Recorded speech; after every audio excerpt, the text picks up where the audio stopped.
दोस्तों, प्रेमानंद जी महाराज हमेशा अपने एकांतिक और सत्संग में शरणागति और समर्पण की बात करते हैं। आज के इस वीडियो में मैं आपको यही बताने वाला हूँ, प्रेमानंद जी महाराज ने सच्चे शरणागत के क्या लक्षण बताए हैं और अगर आप सच्चे शरणागत हो तो आपको क्या नहीं करना चाहिए, क्योंकि अगर आप ये करते हो तो आप शरणागति के नाम पर कलंक हो।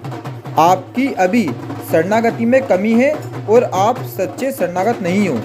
सच्चे शरणागत के लक्षण क्या होते हैं और हमें ये कब महसूस हो जाता है कि हाँ, अब हम भगवान की शरण में हैं, हमने भगवान की शरण ले ली है। आइए शुरू करते हैं आज का वीडियो। जब भी हम भगवान के सामने बैठते हैं, मंदिर जाते हैं या फिर अकेले में रहते हैं, तो हम मन से तो ये कह देते हैं कि भगवान मैं आपकी शरण में हूँ, लेकिन क्या आपके मन में भय बना रहता है?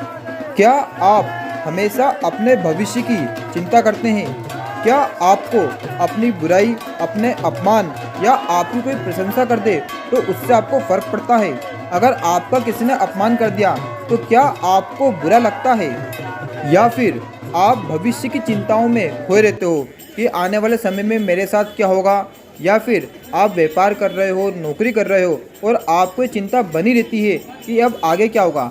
तो यकीन मानिए, आप भगवान के सच्चे शरणागत नहीं हो, क्योंकि सच्चे शरणागत का पहला लक्षण ये होता है, वो किसी बात की चिंता नहीं करता है, उसके मन में किसी प्रकार का भय नहीं होता है।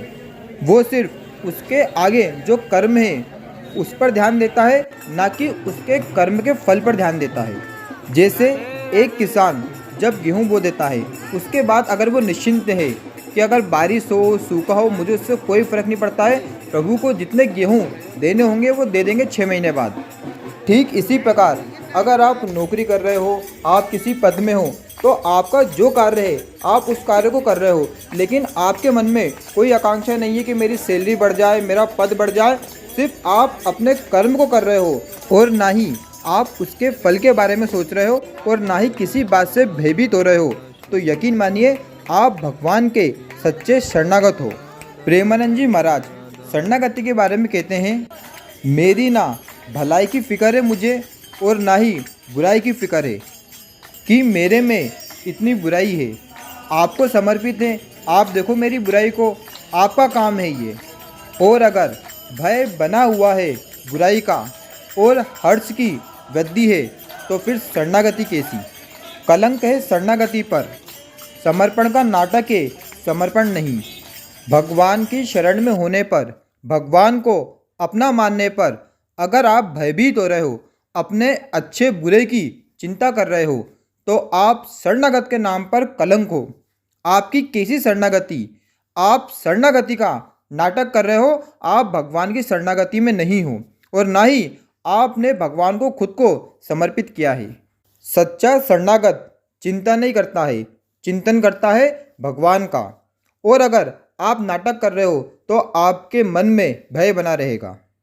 दोस्तों, प्रेमानंद जी महाराज और जितने भी बड़े बड़े संत हैं, उनका कहना है भगवान की शरणागति ही आपको भगवत प्राप्ति करवा सकती है।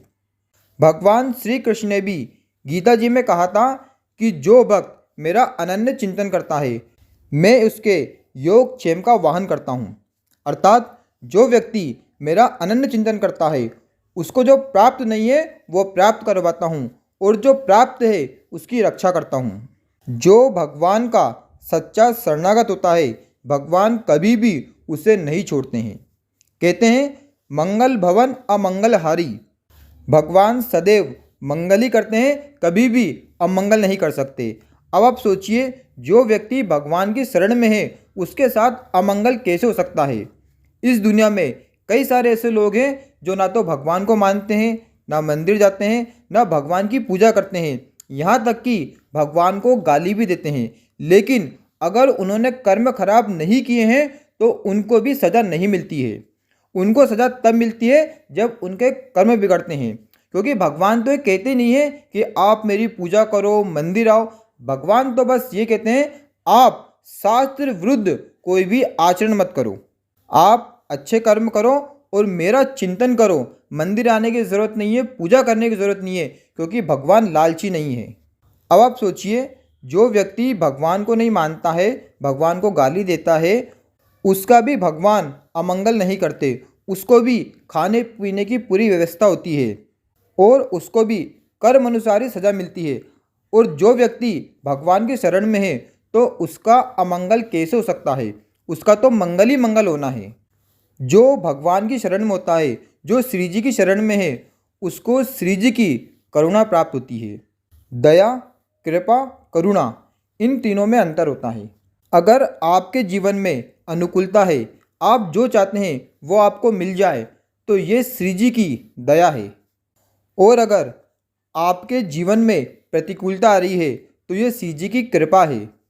और अगर आपको किसी बात की कोई चिंता नहीं है, ना अपने बुराई की, ना भलाई की, ना आप किसी चीज़ से भयभीत है और ना ही आपके मन में किसी चीज़ का डर है, तो आपके ऊपर श्री जी की करुणा है।